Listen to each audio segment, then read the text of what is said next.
This is another damn podcast about digital asset management. I'm Henrik de Gior. Today I'm speaking with Abby Covert. Abby, how are you? Great. Thanks so much for having me. Abby, how are you involved with digital asset management?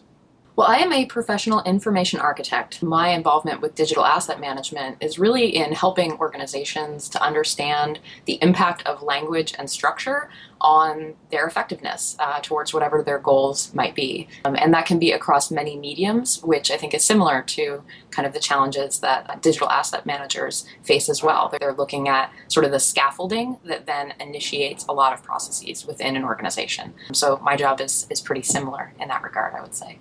As an information architect, you recently authored a book titled How to Make Sense of Any Mess. Tell us more about what we can learn from this book, since many damn professionals need to do the same. My main premise in writing a book with such a broad title, How to Make Sense of Any Mess, and I thought very hard on the word any, was that I really felt as a practicing information architect after 10 years that a lot of the messes that I was helping my clients to make sense of were actually really based in information and people more than they were specific to the technologies or the mediums that we were actually executing in. I would say that anybody who's been working in technology for more than 10 years has seen some sort of a current of change that all of a sudden we have mobile, all of a sudden we have social, like how does that change what we do? And what I actually found was that it doesn't change a lot when you look at that information and people part, that it really comes down to a basic understanding of leading people and facilitating people through a process of identifying what is not making sense to their consumers or to their coworkers, and then working through the really delicate steps that one needs to take to readjust the kind of mental models of themselves and maybe the people that they're working with in order to reach whatever intent people are trying to get to.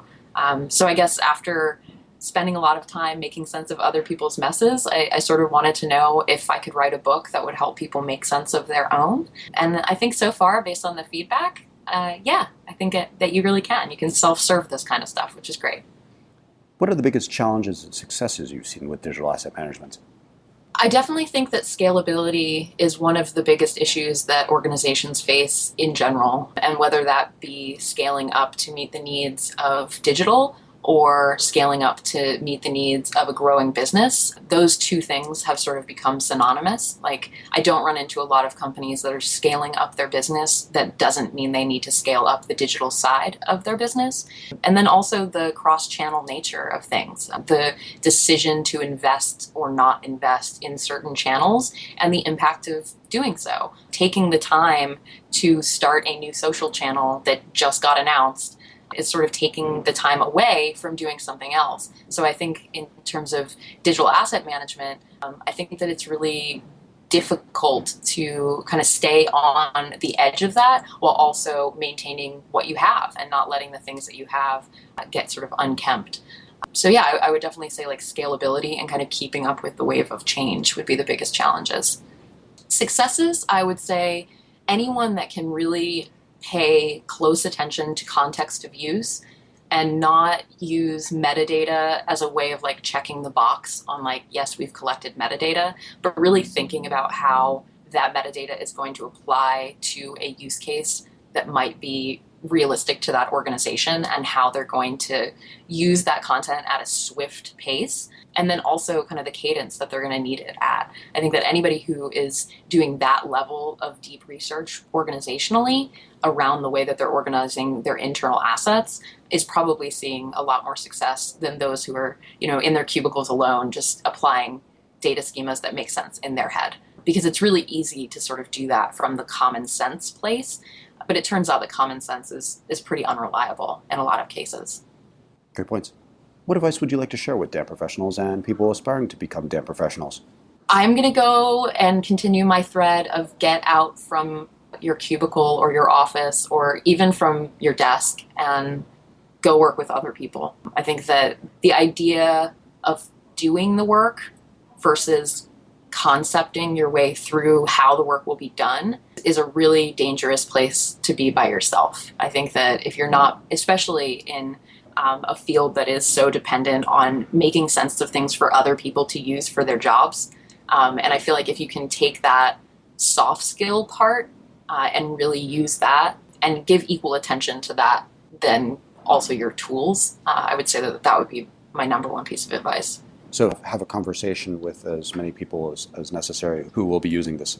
Yeah, and also like don't scare them away with your language and your tools. You know, that's for you to figure out later. But like get out a marker and some post-it notes and a whiteboard or whatever you got to do to like make them feel comfortable and get through the anxiety of, I mean, digital asset management is like a big mouthy term, and I'm sure that there's some marketers that are hearing it for the first time in some cases when people are working with them on it. So making sure that that's not getting in the way, and just remembering that technology is a monster in many people's minds. So we're all kind of going through this transition organizationally. Most organizations are going through a transition, I would say, those that haven't been born into digital.